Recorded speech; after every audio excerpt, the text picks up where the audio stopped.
Boa noite a todos os nossos amigos espíritas, todos os nossos irmãos do Conselho Espírita de Unificação, do 24º Conselho Espírita de Unificação.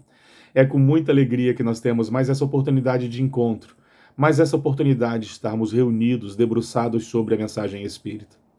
E para que nós possamos ir nos harmonizando para esse momento tão especial para todos nós, eu gostaria de fazer a leitura do livro Caminho, Verdade e Vida, uma obra trazida à luz pelo Espírito Emmanuel. Abrimos aqui no capítulo 85, chamado Testemunho. Respondeu-lhe Jesus: Dizes isso de ti mesmo, ou foram outros que to disseram de mim? Isso está em João, capítulo 18, versículo 34. A pergunta do Cristo a Pilatos tem significação mais extensiva.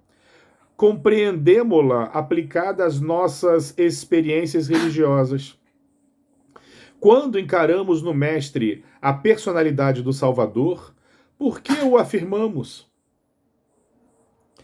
Estaremos agindo como discos fonográficos na repetição pura e simples de palavras ouvidas? É necessário conhecer o motivo pelo qual atribuímos títulos amoráveis e respeitosos ao Senhor.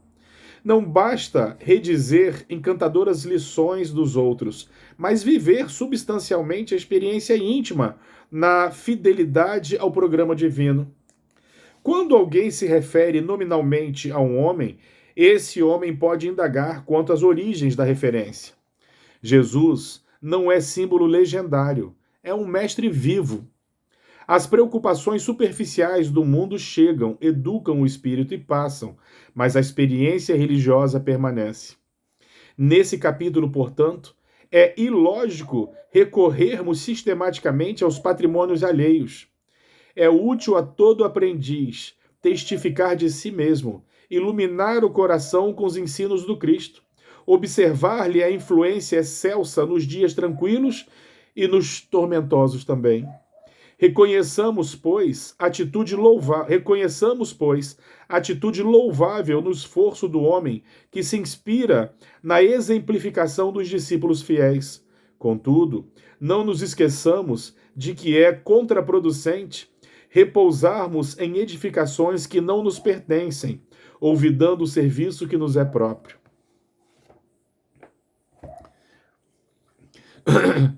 Envoltos nessa mensagem que nos inspira tanto, eu gostaria de convidá-los a todos que possam me acompanhar numa prece endereçada a Jesus. Vamos todos elevar os nossos pensamentos e lembrar do Mestre. Senhor, eis-nos aqui mais uma vez recolhidos em Teu nome, para Te agradecer principalmente.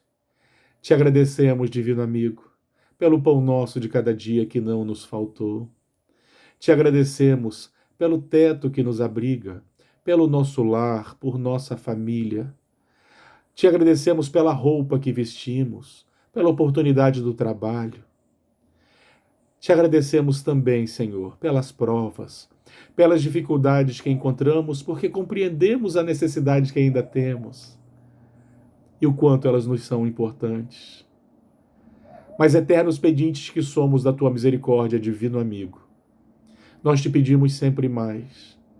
Que toda essa luz que se derrama sobre nós possa estar nesse ambiente, nos trazendo a paz que tanto necessitamos, clareando os nossos pensamentos, acalmando os nossos corações ansiosos.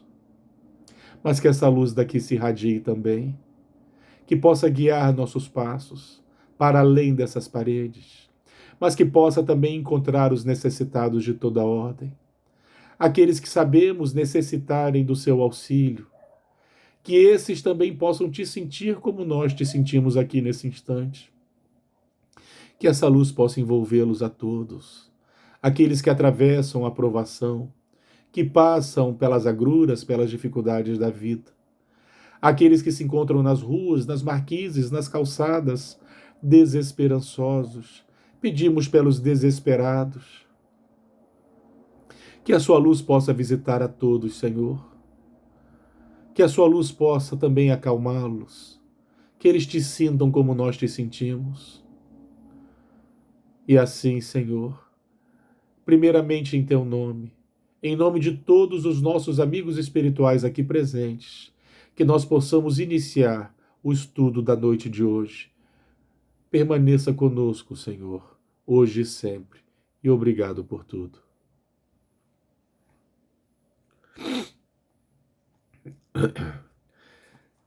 Boa noite a todos os nossos irmãos. É com muita alegria, então, que nós começamos mais um estudo. E para que nós possamos adentrar no tema que nos foi proposto, eu gostaria de lembrar de uma passagem muito curiosa. Essa passagem é narrada nos três evangelhos, o evangelho de Mateus, o evangelho de Marcos, o evangelho de Lucas.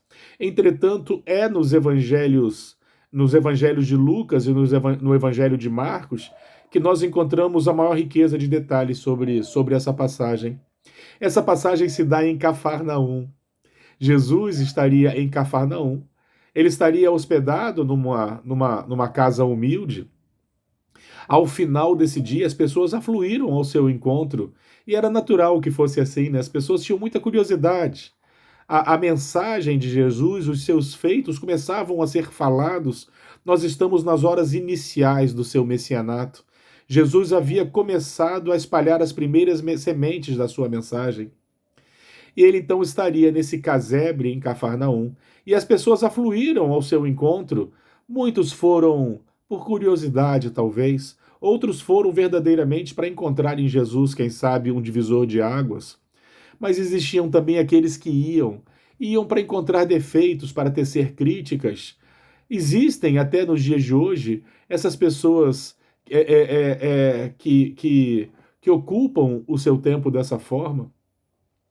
Então, na narrativa dos evangelhos, as pessoas afluíram para onde Jesus se encontrava, e a quantidade de pessoas era tão grande que esse casebre onde Jesus estava abarrotado, e algumas pessoas, inclusive, estavam à porta, quando, de repente, um homem, um reconhecido aleijado que também vivia em Cafarnaum, esse homem é levado por 4 amigos sobre uma cama, uma maca, uma esteira, nós não sabemos bem ao certo.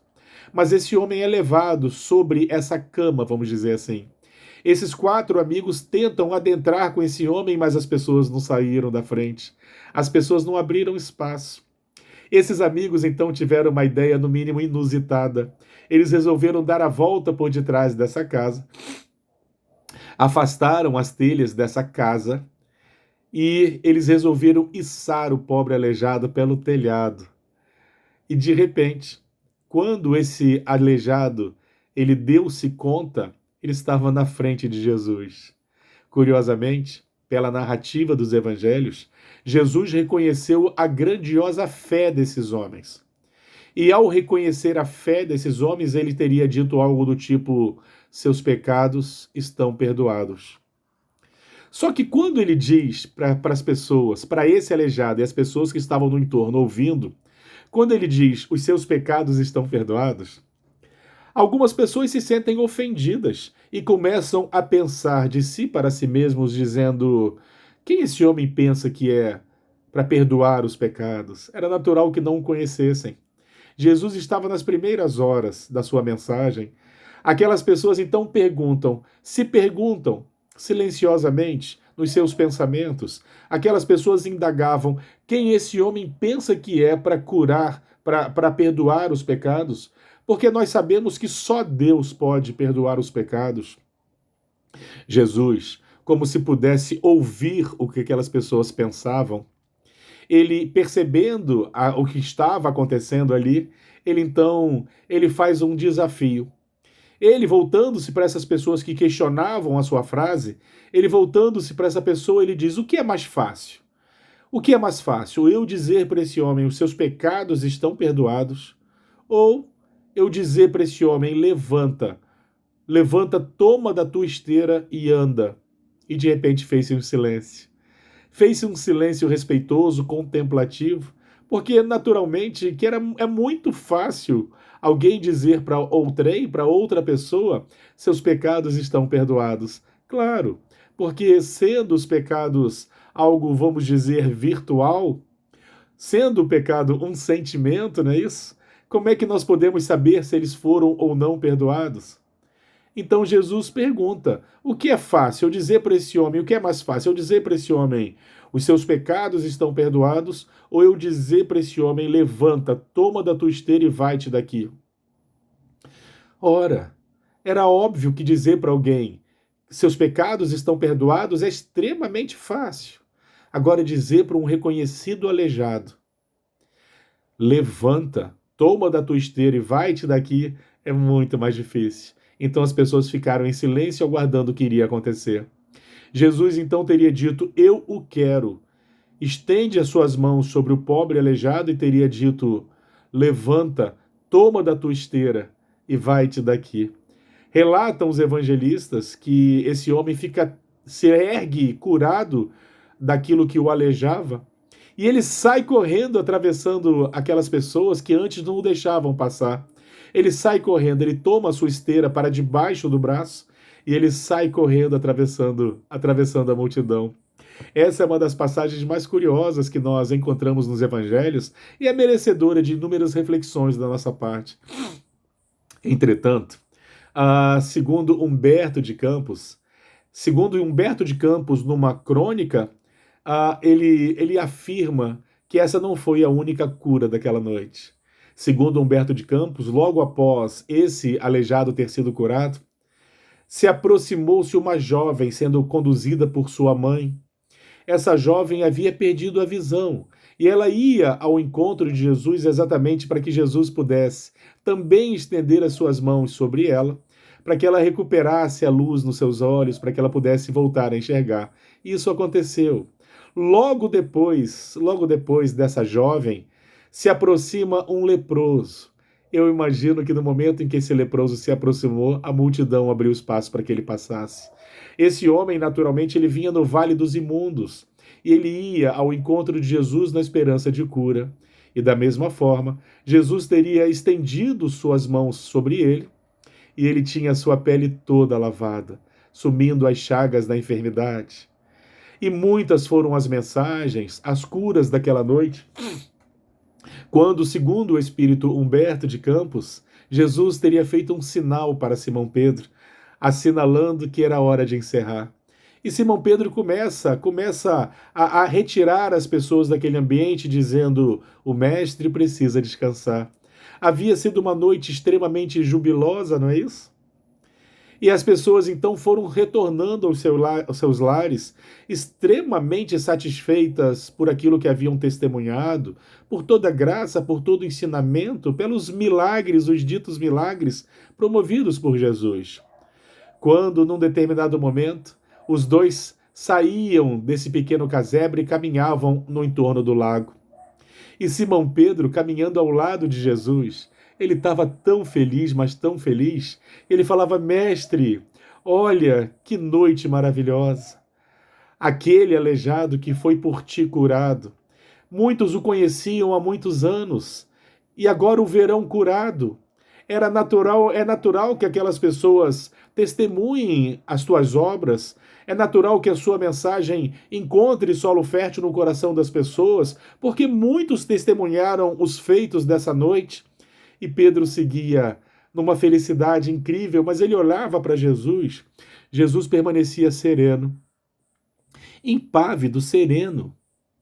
E Simão Pedro continuava: mas mestre, que noite maravilhosa! Quantas luzes, quantas glórias! O Senhor se fez presente entre nós, promovendo aquelas curas. E Jesus permanecia sereno, impávido. Até que num determinado momento, aquilo incomodou Pedro. Aquilo incomodou Pedro. Pedro estava exultante, Pedro estava com muita felicidade e ele via Jesus sempre sereno, impávido. Num determinado momento ele pergunta: mas mestre, tu estás triste? Porque ele não conseguia compreender por que Jesus não compartilhava com ele de tamanha alegria.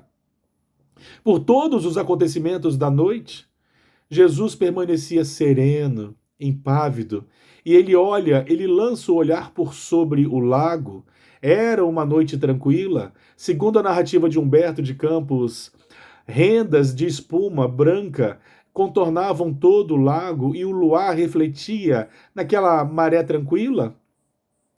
Quando Jesus, olhando por sobre aquelas águas, ele começa a narrar algo que Pedro não conseguia enxergar. Ele começa dizendo assim: aquele homem que foi trazido aqui por seus amigos, nesse exato momento eu o vejo dentro de uma taberna, afirmando que tem a necessidade de recuperar todo o tempo perdido. Aquela jovem que foi trazida por sua mãe, que recuperou a sua visão, eu a vejo nesse instante, à luz bruxuleante de uma lamparina, ela fazendo uma lista com os nomes de pessoas de quem ela quer se vingar. Pessoas que desdenharam dela por causa da sua condição física, da sua cegueira.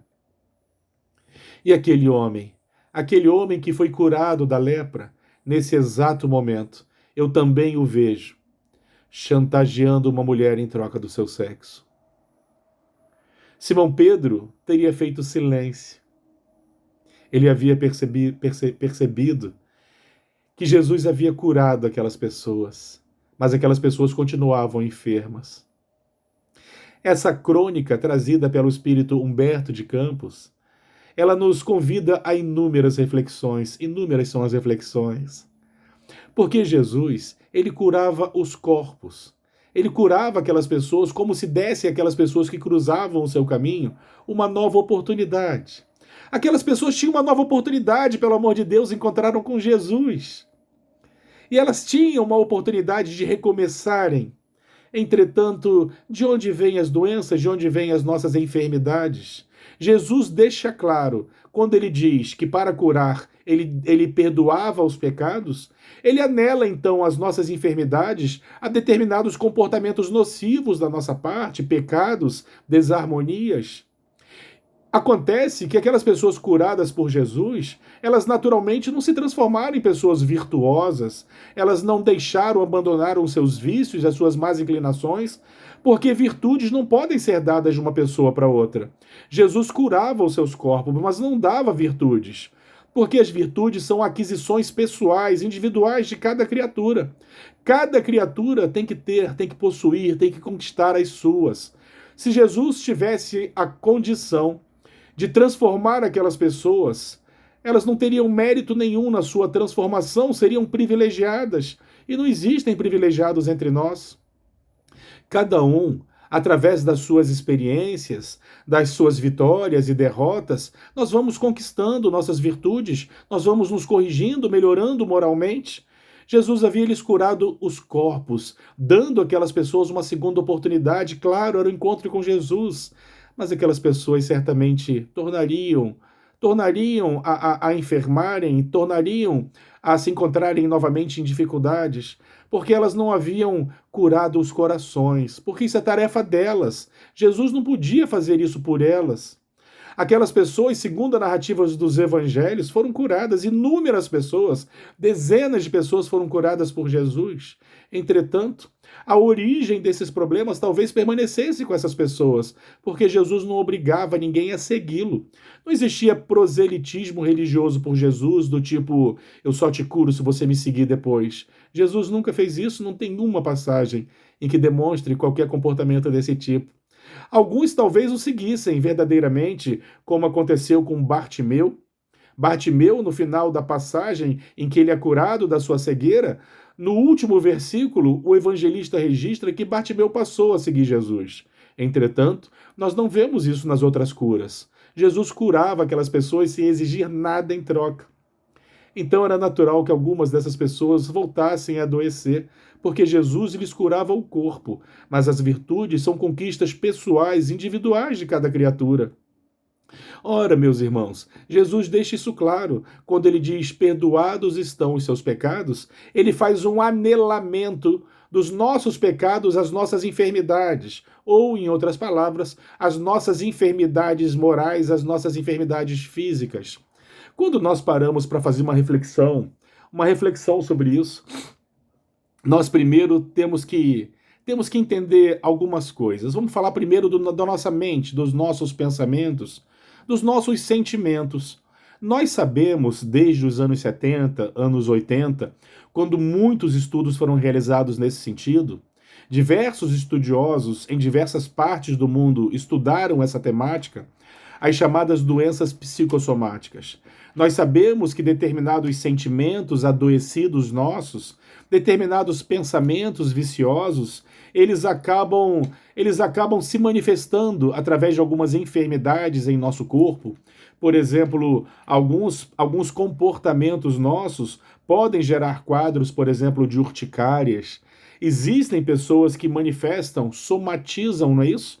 Diversos das suas aflições, das suas dificuldades, mostrando que existe verdadeiramente uma relação mente-corpo. Inclusive, a palavra psicossomático, ela vem exatamente disso. Psico, pensamento, e soma, corpo. Alguns dos nossos pensamentos, quando adoecidos, acabam também nos adoecendo. Entretanto, a mensagem espírita ela se aprofunda um pouco mais. Os nossos pensamentos podem adoecer o nosso corpo.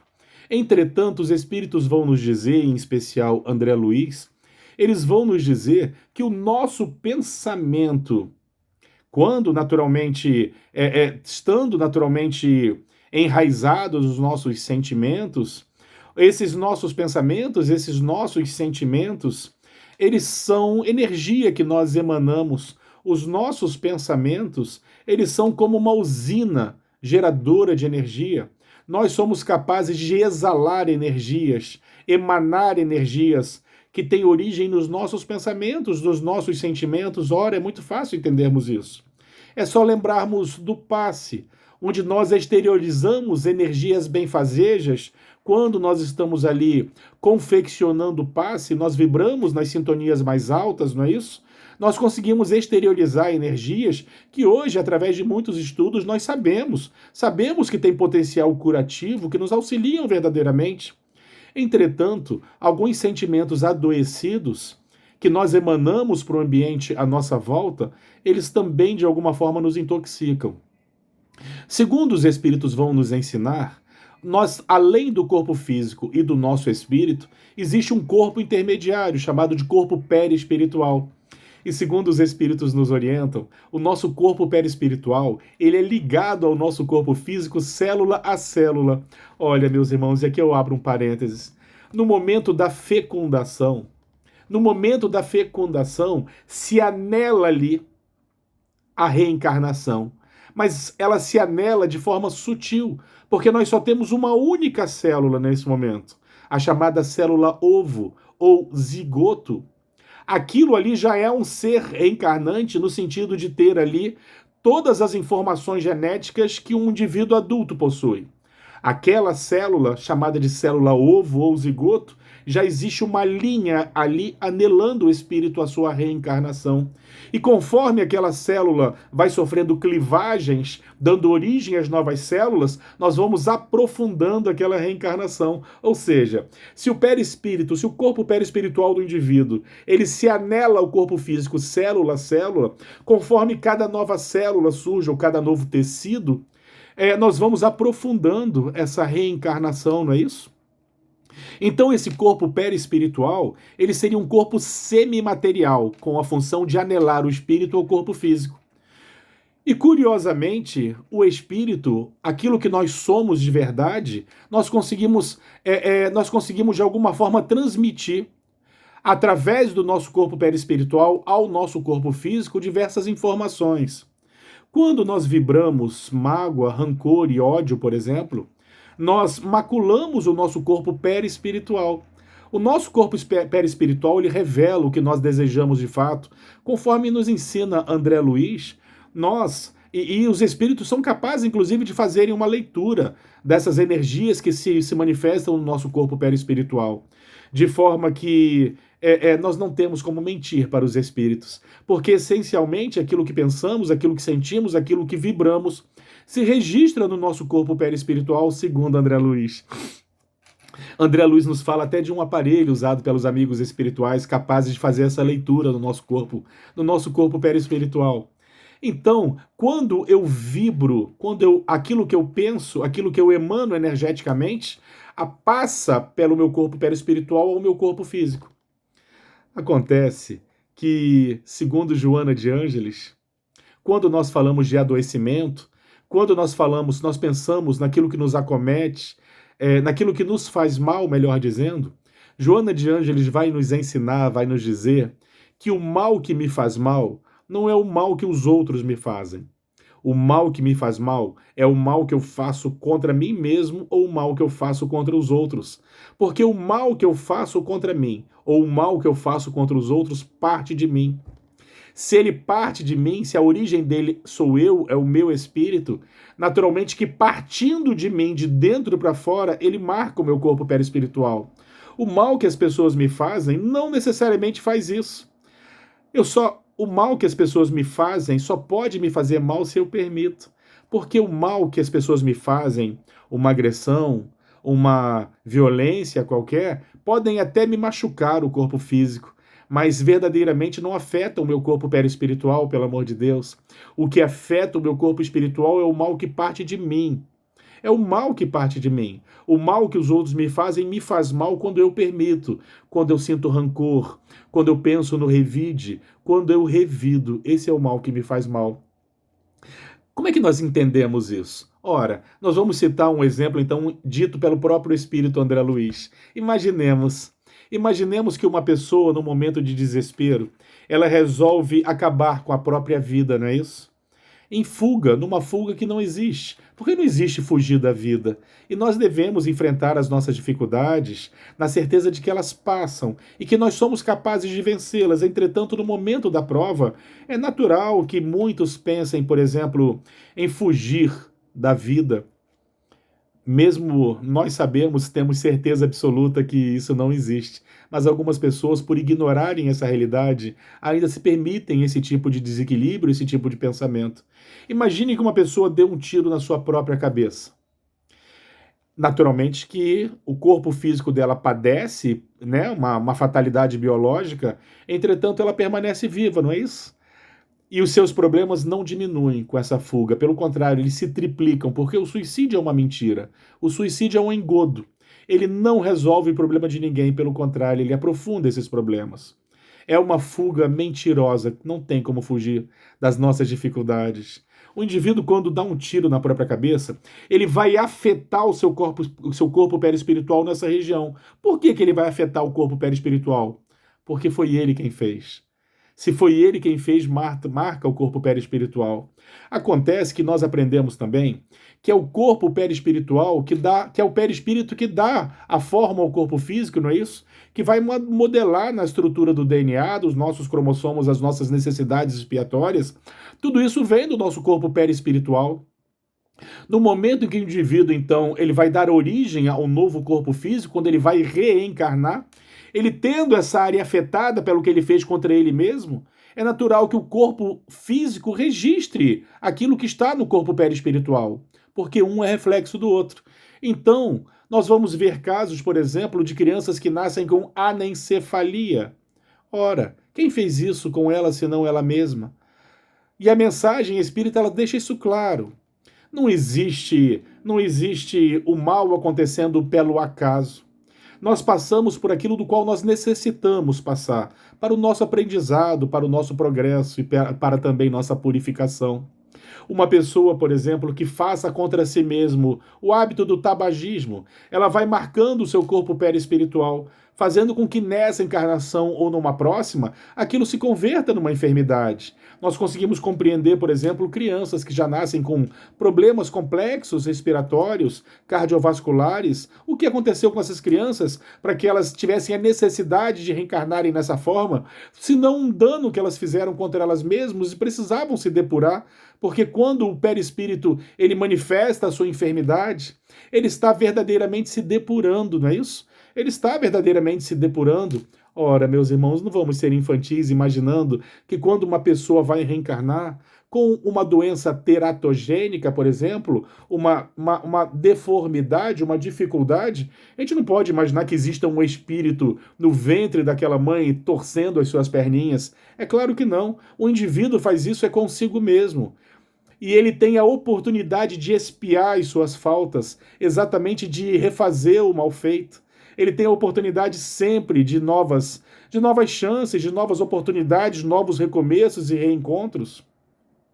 Então, meus irmãos, quando nós falamos de enfermidades físicas, quando nós falamos do nosso adoecimento mental nos diversos níveis, o ódio que nós sentimos, o rancor que nós sentimos, a mágoa que nós acumulamos, são enfermidades que nós criamos para nós mesmos, porque além daquilo dos meus sentimentos adoecidos me causarem doenças, as chamadas psicossomáticas, além disso, ela também causa problemas no futuro. Ela também vai marcar o nosso corpo perispiritual, podendo aquilo se convergir para enfermidades. Por exemplo, essas células sendo adoecidas por nós mesmos, as células do corpo perispiritual, vai se refletir no corpo físico. E, de repente, esse reflexo do corpo físico causam aí, por exemplo, os problemas bioquímicos, as mutações que geram doenças teratogênicas, os cânceres, não é isso? O que é um câncer senão uma célula que adoece? E ele começa a fazer cópias adoecidas de si mesmo, causando os chamados tumores. De um modo geral, os cânceres são isso. Então nós começamos a compreender que nós somos capazes de nos fazer esses maus de acordo com aquilo que nós vibramos. Então, quando Jesus dizia, vai, não torna a pecar, para que algo pior não te aconteça, talvez ele estivesse dizendo que para que nós não tenhamos mais enfermidades, era necessário que nós mudássemos a nossa forma como vibramos, nossos pensamentos, educando os nossos sentimentos. A proposta da mensagem espírita é exatamente essa, é curar-nos verdadeiramente. Nós espíritas não temos a ambição de curarmos as pessoas, os corpos das pessoas. Sabemos que até existe isso. Existiram espíritos que fizeram, médiums entre nós, que fizeram coisas impressionantes, e digo que até nos dias de hoje nós testemunhamos coisas assim. Mas o principal objetivo é a transformação da criatura na sua moralidade, na conquista de virtudes, no domínio sobre si mesmo, na educação dos seus sentimentos, na sua educação moral.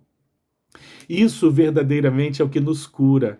Isso verdadeiramente nos cura. Então a mensagem espírita, ela nos auxilia nesse sentido. Ora, meus irmãos, querem ver um exemplo de algo que eu faço comigo mesmo? Vamos imaginar que eu seja uma dessas pessoas irresponsáveis, que mesmo sabendo, tendo conhecimento, eu cometo alguns exageros, como, por exemplo, a glutonice. Eu cometo alguns exageros alimentares, e esse mal que eu faça contra mim mesmo, de repente ele não se manifesta nessa encarnação. Mas o meu corpo perispiritual, ele trazendo essas manchas, pode ser que numa próxima encarnação, por exemplo, eu tenha uma predisposição ao diabetes. Quem me fez isso? Sou eu que faço comigo isso. Porque o que a mensagem espírita nos ensina, numa frase que eu gosto muito, nós somos os únicos autores do livro de nossas vidas. Nós somos os únicos autores no livro das nossas vidas. Os parágrafos, os capítulos, as linhas mais felizes, assim como as mais tristes, somos nós que escrevemos. Aquilo que nos acontece é porque nós necessitamos para uma corrigenda, para que nós possamos nos modificar, para que nós possamos verdadeiramente nos vencer.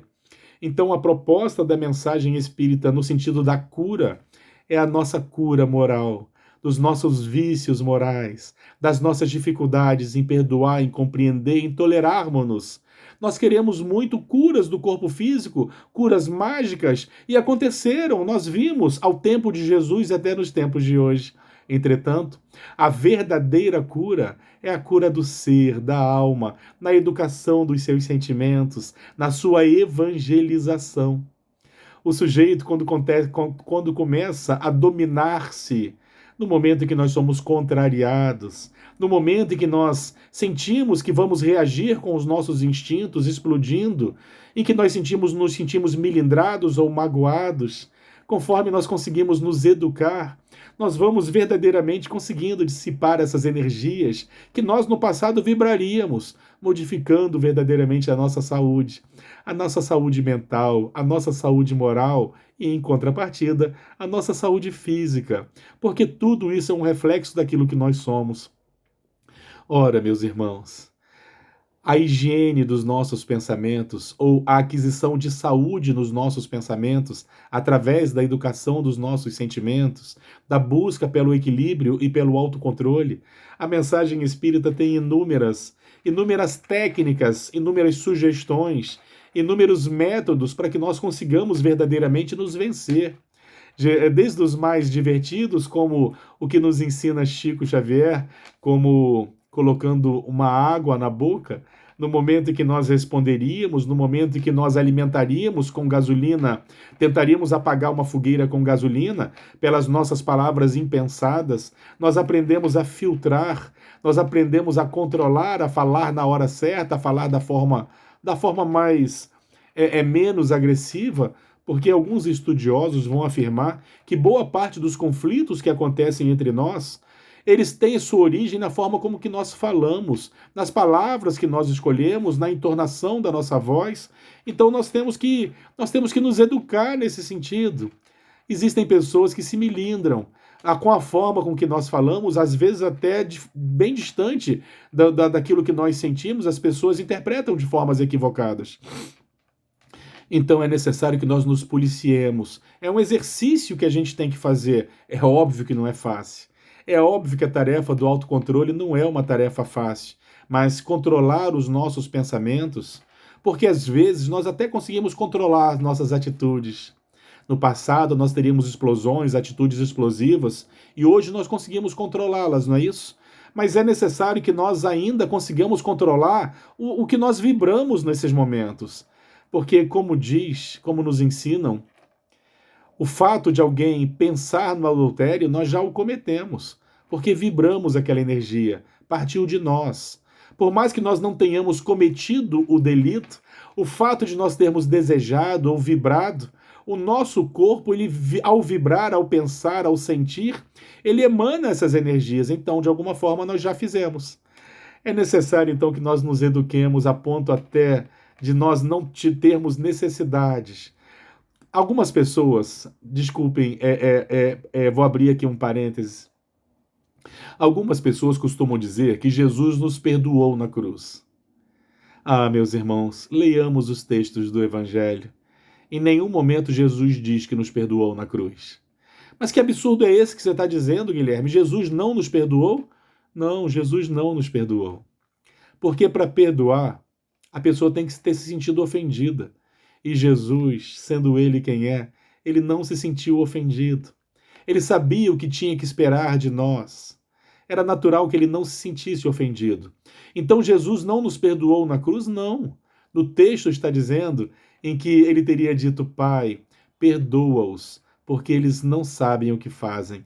Ele teria pedido perdão ao Pai. Ele mesmo não perdoou, porque não se sentiu ofendido. Talvez a gente consiga chegar a um determinado momento de evolução em que a gente nem se ofenda, para não termos a necessidade de perdoar. Que as pessoas até podem tentar nos fazer mal, mas que não consigam encontrar ressonância em nossos corações. Que nós consigamos nos vencer, até para que não exista aquele gatilho que desencadeia os pensamentos mais doentios. Quem sabe, num determinado momento, a gente consiga se vencer a ponto de dar ao outro o direito dele ser como ele é e agir como ele age, porque cada um dá aquilo que possui. Pessoas às vezes nos agridem e nós nos ficamos chateados, mas quando nós paramos para pensar que as pessoas dão aquilo que possuem e às vezes aquele indivíduo ele não tem nada muito mais maior, mais significativo para dar, nós perdoamos, compreendemos, sejamos compreensivos e tolerantes, a ponto, quem sabe, de um dia nós não precisarmos sequer perdoar, porque nós não ficaremos magoados ou ofendidos. É um exercício, claro que é um exercício. E, meus irmãos, não me interpretem mal. Não está falando aqui alguém que já se venceu, é claro que não. Eu também tenho as minhas dificuldades, as minhas limitações. Eu também estou nessa luta de vencer a mim mesmo. Algumas vezes eu me lembro das noites em que eu sentei na cama e chorei, pensando: caramba, Guilherme, como você ainda toma essas atitudes? Como você ainda faz isso? Depois de tantos anos de mensagem espírita, e o pior, né? tantos anos falando da mensagem espírita, eu ainda me pego tomando atitudes adoecidas, porque não é da noite para o dia que nós mudamos. Não é da noite para o dia, é um exercício diário, nos machuca. Vencer a nós mesmos, nos educarmos, nos machuca. Termos a consciência de que que o outro ele faça aquilo que ele quiser, eu dou ao outro o direito dele fazer aquilo que ele queira fazer, mas para mim eu tenho a obrigação de ser cada vez melhor, de vencer-me, e é um esforço que eu tenho que fazer. Tudo isso tem a necessidade da tarefa do autoconhecimento. É necessário que nós percebamos aquilo que tem que ser modificado nos nossos corações, no sentido da educação dos nossos sentimentos, da forma com que nós vibramos, da forma com que nós olhamos para o outro, não é isso? Então, meus irmãos, o convite que nós faremos nessa noite, quando nós falamos das nossas dificuldades morais, que acabam se convertendo em doenças e enfermidades, o único receita, o único remédio, a única prevenção, a única vacina é o amor, é o perdão, é a compreensão, é a tolerância, é o Evangelho. O Evangelho é verdadeiramente curativo para as nossas almas. Que nós possamos permitir que essas mensagens tão dulcificantes trazidas nos evangelhos, trazida também pelos nossos amigos espirituais em diversas obras, que nós permitamos que essas mensagens possam verdadeiramente nos envolver e que nós possamos permitir que elas nos conduzam nesse banquete de fraternidade, nas mensagens que nós recebemos diariamente através da literatura espírita. Somos convidados o tempo todo à nossa reforma íntima, à nossa transformação, à nossa dulcificação. Se existe alguma vantagem em nós sermos espíritas, eu diria que a maior vantagem que nós espíritas temos é exatamente essa. Em todas as obras espíritas, em todas, sem exceção, todas essas que me cercam, todas elas eu tenho mensagens com o objetivo de me auxiliar nesse sentido. Nós somos relembrados o tempo todo da importância da nossa reforma íntima, da tarefa de nós nos vencermos, de sermos melhores, de sermos mais tolerantes e compreensivos. Isso está em toda a literatura espírita. Inclusive, em nível de curiosidade, para que uma obra seja considerada uma obra espírita, ela tem que proporcionar subsídios para a nossa reforma íntima. Então essa é uma das questões, daquilo que se considera para considerar uma obra espírita. Ela tem que nos oferecer subsídios para a nossa transformação, para a nossa reforma íntima. Senão, aquela literatura, ela vai ser simplesmente uma literatura que fala de imortalidade, às vezes fala de mediunidade, mas se ela não é capaz de nos oferecer subsídios para a nossa transformação, para a nossa melhoria, para a nossa reforma íntima, não pode ser considerada uma obra espírita. Naturalmente que esse conceito não é meu, Guilherme, porque eu não sou ninguém para determinar esse tipo de coisa, mas isso é sabido, isso é disseminado, isso está na mensagem espírita. Uma obra, para ser considerada espírita, ela tem que nos oferecer os subsídios que nós necessitamos. Mas é muito importante o nosso esforço. Nós vamos à casa espírita semanalmente, ouvimos palestra, tomamos passe, bebemos água fluidificada. Às vezes nós estamos do outro lado, nós vamos à casa espírita, nós aplicamos passe, nós dirigimos reuniões espíritas, mas entendam que a reforma íntima não cai do céu. Isso só vai nos tornar melhores se nós fizermos a nossa parte, que é o de lutarmos contra as nossas más inclinações, de tentarmos verdadeiramente nos modificar, porque é algo que não pode ser passivo, não cai do céu. Nós temos que assumir o protagonismo da nossa reforma íntima, nós que temos que nos esforçar para perdoar, nós que temos que nos esforçar para policiar, para vigiar as nossas palavras, nós que temos que nos esforçar muito para que nós não guardemos rancor. Eu sei o quanto que é difícil, eu sei o quanto nós ainda nos milindramos, guardamos mágoa, acontece. Acontece, é claro que acontece, estamos todos nós pelejando nessa luta. Mas eu gostaria aqui de dar um testemunho de uma experiência pessoal, de algo que deu certo para mim. E tendo dado certo para mim, eu imagino que pode ser que ajude outras pessoas. Eu lembro de um momento, há muitos anos atrás, em que eu fiquei muito magoado com uma pessoa. Eu fiquei muito magoado por essa pessoa. E todas as vezes que eu trazia à memória a imagem dessa pessoa, a lembrança dessa pessoa, meu coração se repletava de cólera. Eu, às vezes, não conseguia dormir pensando em diálogos, em agressões, em revide. Aquilo verdadeiramente estava me fazendo mal. E eu ficava me cobrando, mas Guilherme, sendo você espírita, é natural que você tenha que vencer isso. E eu não conseguia vencer. Até que eu tive uma ideia genial. Eu comecei a colocar o nome dessa pessoa nas minhas orações. Sem sentimento, colocava mecanicamente. Sim, colocava mecanicamente. Eu fazia as minhas orações e de repente eu colocava, e também olha por fulano. E é óbvio que isso teve um gosto amargo em alguns momentos, mas eu insisti. Lentamente eu estava conseguindo me modificar. Lentamente eu estava fazendo orações mais sinceras. Lentamente eu comecei a deixar de vibrar mágoa. Lentamente eu comecei até a converter as minhas vibrações em boas vibrações. Perceberam? É um exercício. Eu tive que me exercitar dando primeiramente os primeiros passos, até que teve um dia em que nós nos reencontramos e o único comportamento foi um abraço. Nós nos abraçamos. Nós nos abraçamos, naturalmente que não nos reencontramos mais, mas aquele abraço foi significativo. Eu tinha ali na minha frente uma pessoa que havia me magoado muito, em que eu vibrei inúmeras vezes, vibrei rancor, vibrei energias terríveis, e de repente eu fui tentando me doutrinar, tentando dar os passos do perdão, tentando me convencer de que eu tinha essa necessidade. Nós não podemos esperar que as coisas caiam do céu. As almas sempre se reencontram. Eu sabia que eu ia cruzar novamente, que eu ia reencontrá-lo em algum momento e isso aconteceu. E a minha atitude foi a atitude do abraço, porque eu havia conseguido vencer aquele sentimento tão doente, tão adoecido dentro de mim.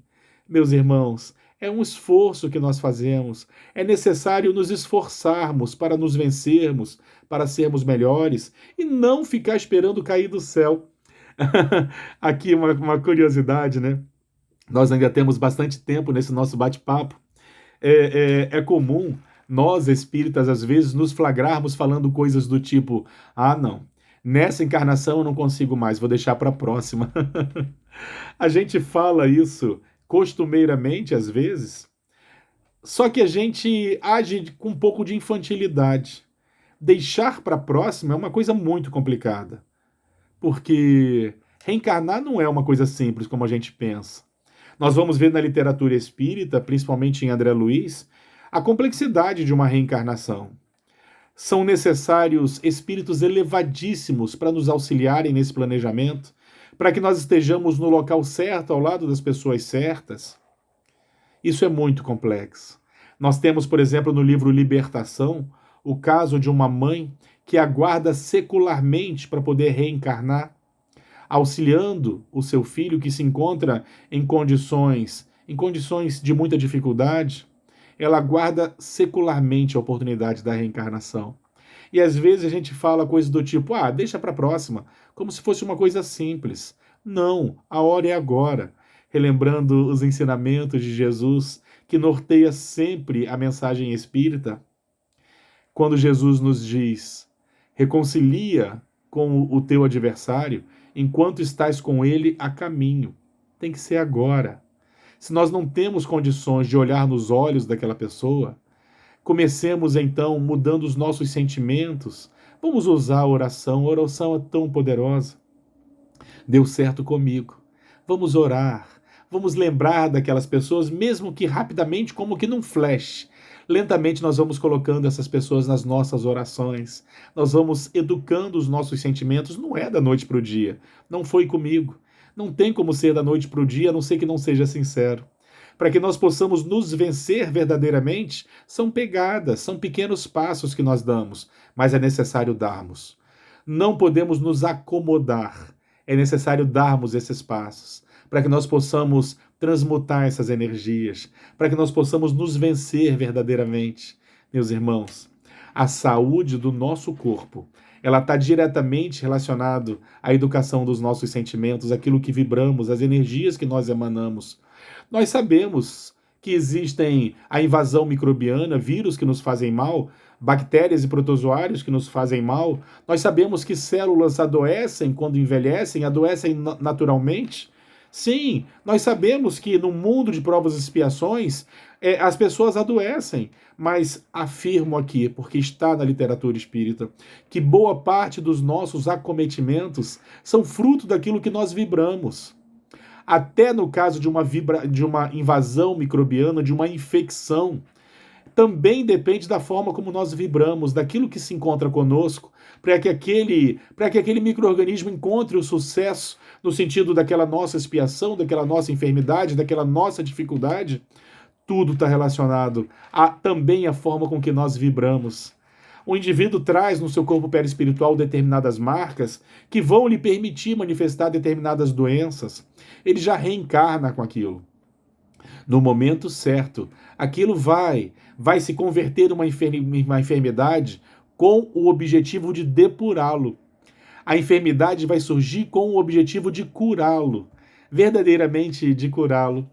E para encerrar o nosso estudo, que eu estou vendo aqui que nos faltam apenas 10 minutos, eu vou lembrar da minha adolescência em mocidades espíritas. No Rio, nós frequentávamos uma instituição, e essa instituição, todo sábado, a mocidade espírita se reunia, e nós íamos um sábado para um asilo, outro sábado nós íamos para um orfanato. Essas instituições quase não existem mais, porque o mundo está melhorando, embora a gente tenda a negar isso. Nós estamos vendo diversas melhorias no mundo. O fato de não existirem mais orfanatos é uma prova disso. Eu lembro da minha infância, nos anos 70, anos 80 já, a quantidade de pessoas que moravam nas ruas. Cadê essas pessoas? A quantidade de pessoas, de crianças que eram abandonadas nos orfanatos. Cadê essas crianças? Então o mundo está mudando. Políticas públicas foram criadas para proteger, para amparar, para que os pais, os responsáveis, os tutores dessas crianças sejam encontrados. Então, nós percebemos uma mudança no mundo. Mas nós tínhamos o hábito, então, nesses sábados que nós nos reuníamos, de fazer diversas visitas. Um dos locais que nós visitávamos era em Jacarepaguá, uma colônia de rancênicos, conhecida como Curupaiti. Esse não era o nome dessa colônia de rancênicos, mas era como as pessoas chamavam, o Curupaiti. E nós íamos para lá diversas vezes, eram pessoas que, em uma observação, não era uma atitude irresponsável da nossa parte. Porque quando as pessoas com hanseníase começam a ser medicadas, elas não transmitem mais a doença. Então, naturalmente, que nós não íamos para esses ambientes de forma irresponsável, né? Então, nós sempre levávamos músicas, levávamos a oração, o passe, muitos eram os que aplicavam passes, nós levávamos para aquelas pessoas enfermiças, nós levávamos lanche, gostavam muito do bolo e do café que nós servíamos. E existiam também entre essas pessoas muitos que eram espíritas, muitas pessoas que conheceram a mensagem espírita lá na colônia dos rancênicos. E eu conheci um que, além de conhecer bastante da mensagem espírita, porque tinha um centro espírita lá dentro, se chamava Centro Espírita Filhos de Deus. E lá, essas pessoas ouviam palestras, faziam estudos, e nós, ao final, nós demos as mãos com essas pessoas, e quando eu digo dar as mãos, não necessariamente eram as mãos mesmos, porque boa parte daquelas pessoas já não tinham mais as mãos. Então nós nos anelávamos ali, numa corrente, e fazíamos uma oração.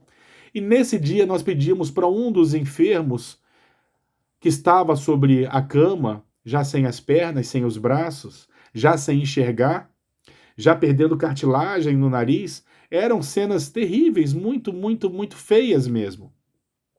Nós pedimos que ele fizesse a oração. Então esse homem, ele fez a oração em Esperanto. Naturalmente que nós pedimos que ele traduzisse, porque ninguém ali dominava o Esperanto. E nessa oração foi o momento em que nós não conseguimos nos controlar. As lágrimas vieram ao rosto, porque na oração desse homem que estava ali, há décadas abandonado, ninguém o visitava, numa doença que ia consumindo o seu corpo, numa bactéria que ele havia adquirido na mais tenra idade. Ele havia passado toda a maior parte da sua reencarnação espiando aquelas dificuldades. Eu lembro daquele homem dizendo uma frase assim: e obrigado, Senhor, pela enfermidade, pela doença que eu tenho, porque eu tenho a certeza de que é ela que vai me curar. Percebemos o amadurecimento desse indivíduo? Ele agradeceu a enfermidade, as dificuldades que ele passava, porque ele entendia naquilo que ele vivia, ele entendia que aquilo era importante para que ele pudesse se curar. E ele diz isso em agradecimento numa prece que eu creio, uma prece sincera. Então, meus irmãos, muitas dificuldades que nós enfrentamos, dores que nós sentimos, adversidades, são importantes para nós nesse mundo de provas e expiações. Verdadeiramente nos curam. Verdadeiramente são um convite para que nós nos vençamos, sejamos melhores, conseguimos vencer a nós mesmos. É essa a nossa tarefa. Nós não viemos para mudar ninguém, não. A gente veio para se modificar e nós até colaboramos com a mudança dos outros, mas é através dos nossos exemplos e não determinando o que os outros devem fazer, como eles devem pensar. Não é assim, pelo amor de Deus. Nós temos que nos modificar. A mensagem tem que ser primeiramente para a gente. Primeiramente para a gente. E em segundo lugar, para a gente de novo, em terceiro também. Que nós possamos verdadeiramente entender que a mensagem é para mim, Guilherme. Eu que preciso dessas mensagens, eu que preciso me modificar, eu que preciso vencer-me. E assim, meus irmãos, ao final desse estudo, eu gostaria de convidá-los para a nossa prece de encerramento.